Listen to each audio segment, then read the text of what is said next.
नमस्कार। खबर प्रधान देख रहे सभी दर्शकों का बहुत बहुत स्वागत है और मैं हूं आपके साथ संगीता श्रीवास्तव। देखिए, ये जो आज के प्रमुख अखबारों में बड़ी बड़ी हेडलाइंस में लिखा गया है कि प्रधानमंत्री नरेंद्र मोदी जब अमेरिकी राष्ट्रपति ट्रंप को कॉल करेंगे, उनसे बातचीत करेंगे, तब जाकर ही ट्रेड डील होगी। अब 140 करोड़ की आबादी वाले भारत को जितनी जरूरत अमेरिका की है, उससे कहीं ज्यादा अमेरिका को जरूरत है भारत की। वर्तमान में जिस तरह के फैसले भारत की तरफ से लिए जा रहे हैं, वो अमेरिका के हिसाब से तो नहीं लिए जा रहे। भारत अपनी जरूरतों के हिसाब से अपने फैसले ले रहा है। एक नजर डालें अगर पुराने कॉल्स पर, तो साल 2025 में दोनों नेताओं के बीच यानी ट्रंप और पीएम मोदी के बीच कुल 8 बार बातचीत हुई है। मगर डोनाल्ड ट्रंप का इन दिनों भारत के लिए जिस तरह का रुख है, अचानक नहीं हुआ है। टैरिफ के नाम पर जिस तरह का आतंक मचाया हुआ है, उससे सिर्फ भारत ही नहीं, दूसरे कई देश भी हैरान और परेशान हैं।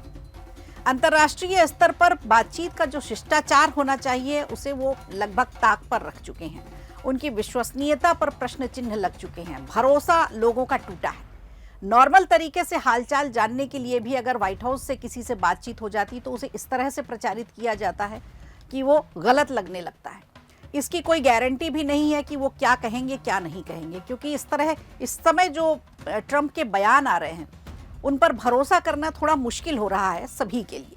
ऑपरेशन सिंदूर के बाद से वो आजकल कुछ भी बोल रहे हैं, भारत के लिए भी, और इंटरनेशनल मीडिया उसे चटकारे लेकर लिखता भी है, सुनाता भी है।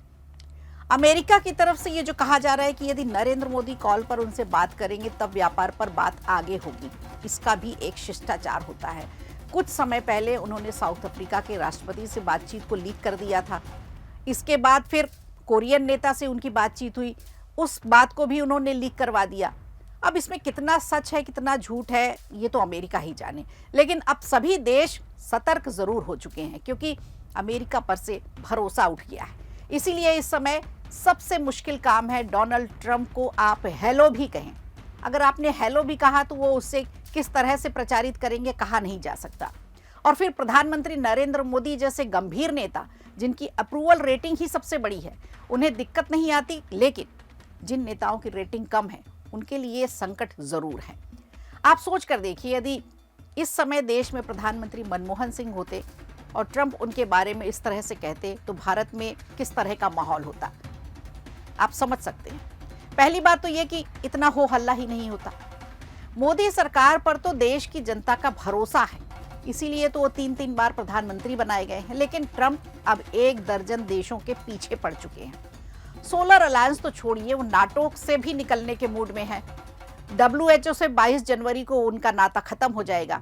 ऐसे में जिन देशों के नेता लोकप्रिय नहीं है, वहां की राजनीति में उनका दखल है और वहां की राजनीति थोड़ा पैनिक भी हो रही है। राजनीतिक हालात बिगड़ रहे हैं। हालात वहां जल्द इसलिए भी बिगड़ रहे हैं क्योंकि अमेरिका का दखल ही इस तरह का होता है। जैसे ऑस्ट्रेलिया की बात करें तो ट्रंप ने धमकी दी कि एंथनी की कुर्सी भी नहीं बचेगी। अब कुल मिलाकर ट्रंप ने टैरिफ को लेकर जो दादागिरी चला रखी है, उसका भुगतान अमेरिका को भी कहीं ना कहीं करना पड़ रहा है। छवि भी खराब हुई है अमेरिका की भी और ट्रंप की भी। उनके सीनेट में खुद उनके ही नेता उनका विरोध कर रहे हैं। लेकिन अमेरिका भी अमेरिका फर्स्ट की तर्ज पर काम कर रहा है, तो इसे भी गलत नहीं कहा जा सकता, क्योंकि ट्रंप ने कुर्सी संभालते ही ये बोल दिया था कि वो अमेरिका फर्स्ट उनकी सबसे पहली प्रायोरिटी होगी। जापान, जिसके साथ वो फ्री डील कर चुके हैं, उस तक 15% टैरिफ भी लगा रखा है। ऊपर से जापान को बार बार रक्षा समझौता तोड़ने की धमकी भी देते हैं। एक बार जापानी बनकर आप सोचिए कि आपके पड़ोस में रूस और चीन अगर घात लगाए बैठे हैं और आपकी सुरक्षा अमेरिका कर रहा है और अमेरिका आपको छोड़कर चला जाए, तो देश के क्या हालात होंगे। पूरी दुनिया में पैनिक मचा रखा है टैरिफ के नाम पर, कब्जा करने के नाम पर। लेकिन भारत में पीएम मोदी की अब तक की राजनीति पूरी तरह से स्पष्ट है, बिल्कुल साफ है। सही समय का इंतजार करते हैं पीएम मोदी और अचानक से हमला करते हैं। ये उन्होंने गुजरात दंगों के बाद से तत्काल प्रतिक्रिया देने से खुद को बहुत बचाया। आपने देखा होगा कि जब भी कोई बड़ा मैटर होता है तो वो अचानक तुरंत रिएक्शन नहीं देते हैं। आपने देखा होगा जब भी देश में कोई हालात बिगड़ते हैं या कोई बड़ी बात होती है तो तुरंत वो रिएक्शन नहीं देते हैं। वो थोड़ा रुक कर विचार कर फिर वो बयान देते हैं। और लोग ये बोलते हैं कि प्रधानमंत्री कुछ बोल नहीं रहे, कोई जवाब क्यों नहीं दे रहे। फिलहाल पीएम मोदी की अप्रूवल रेटिंग बेहतर है, जिसकी वजह से अभी सब उसे हंसी खेल में लेकर मजाक बना लेते हैं, ये कहकर कि अमेरिका को जवाब क्यों नहीं दे रहे। इस बार पीएम को जवाब देना चाहिए। देखा जाए तो ये सब बातें हवा हवाई है। भारत आज भी ट्रंप के टारगेट में नहीं है। उन्होंने जब चीन से ट्रेड वॉर किया था तो चीन बस एक ही मोर्चे पर हावी था, उसने अमेरिका की कृषि कंपनियों को नुकसान पहुंचाया था।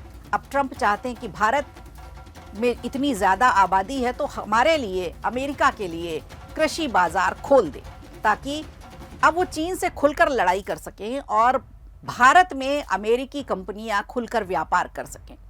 अमेरिका का रक्षा बजट तो देखिए 1500 अरब डॉलर के पार जा चुका है, जबकि भारत का अभी 100 अरब डॉलर भी नहीं पहुंचा है। अमेरिका की नीति एकदम स्पष्ट है। रूस, चीन, बेलारूस, ईरान और कोलंबिया को वो मिटाना चाहते हैं।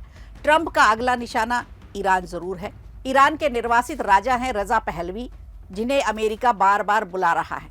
रजा पहलवी ईरान की जनता को सड़कों पर आने के लिए कह रहे हैं और जनता सड़कों पर है भी। जिस तरह से ईरान में बवाल मच रखा है और उसके पीछे भी अमेरिका का ही हाथ है। तो बेलारूस और नॉर्थ कोरिया भी अब इनके निशाने पर है। 1500 अरब डॉलर में तो ट्रंप पता नहीं कितने देशों को नर्क बना देंगे। पाकिस्तान का नाम सुनकर हतप्रभ नहीं होना चाहिए। जिस दिन बलूचिस्तान के नेता ने ट्रंप को कोई प्रलोभन दे दिया, कोई लालच दे दिया, तो पाकिस्तान में भी कुछ बड़ा हो सकता है। कुछ कहा नहीं जा सकता इसके बारे में।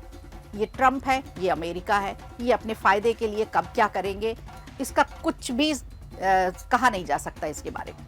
लेकिन भारत की स्थिति सबसे अलग है। भारत सबसे ज्यादा आबादी वाला, वो भी परमाणु संपन्न देश है। अभी वैश्विक बाजार के लिए भारत सबसे ज्यादा जरूरी बन चुका है।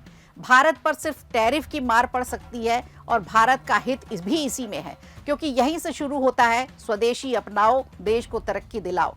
यही तो चाहते हैं प्रधानमंत्री नरेंद्र मोदी, ताकि दूसरे देशों पर हमारी निर्भरता खत्म हो सके और हम ज्यादा से ज्यादा निर्भर हो सके।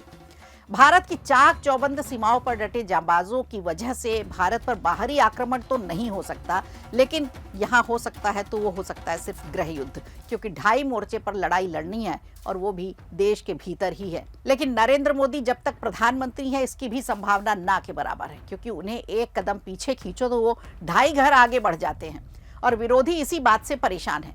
गोधरा से लेकर एपिस्टीन फाइल तक ना जाने कितने प्रयास किए गए उन्हें नीचा दिखाने के, उन्हें उनकी छवि खराब करने के और उन्हें कुर्सी से हटाने के। विपक्ष तो रोज सरकार गिराने की बात करता है, लेकिन होता क्या है, कभी अरावली सामने आ जाती है, कभी दिल्ली का प्रदूषण आड़े आ जाता है, कभी वोट चोरी के नाम पर भड़का दिया जाता है, तो कभी सड़क के कुत्तों का मैटर इतना बड़ा हो जाता है कि सर्वोच्च न्यायालय समेत पूरी मशीनरी उस पर लग जाती है, जनता सड़कों पर आ जाती है। तो बार बार कहा जाता है कि भारत सुरक्षित है।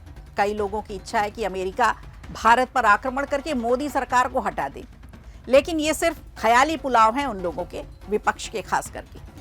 फिलहाल तो जिस तरह से हालात बन रहे हैं उसमें अगला नंबर ईरान का हो सकता है, और वहां सड़कों पर जिस तरह से लोग विरोध प्रदर्शन कर रहे हैं वो ठीक बात नहीं है ईरान के लिए। लेकिन सोचने वाली बात यह है कि क्या इस तरह की आग चीन तक भी पहुंचेगी? क्या भारत में विपक्ष पीएम मोदी की स्वेच्छा से जाने का इंतजार करता रहेगा? नरेंद्र मोदी के बाद भी किसी लोकप्रिय नेता को नहीं बैठाया गया तो तमाम तरह के संकट क्या यहाँ पे भी इंतजार कर रहे हैं? और ये बात खुद पीएम मोदी भी समझते हैं। तो बात हमने जहां से शुरू की थी वहीं पर खत्म करते हैं आज का ये वीडियो, कि मेरा जो आकलन है वो ये कहता है कि प्रधानमंत्री नरेंद्र मोदी औपचारिक वैश्विक व्यापार जरूर चाहते हैं, लेकिन शिष्टाचार से भरा हुआ, ना कि दादागिरी से। कैसा लगा हमारा आज का ये विश्लेषण, हमें कमेंट करके जरूर बताइए। वीडियो अच्छा लगा हो तो लाइक कीजिए, शेयर कीजिए और कमेंट बॉक्स में हमें जरूर बताइए।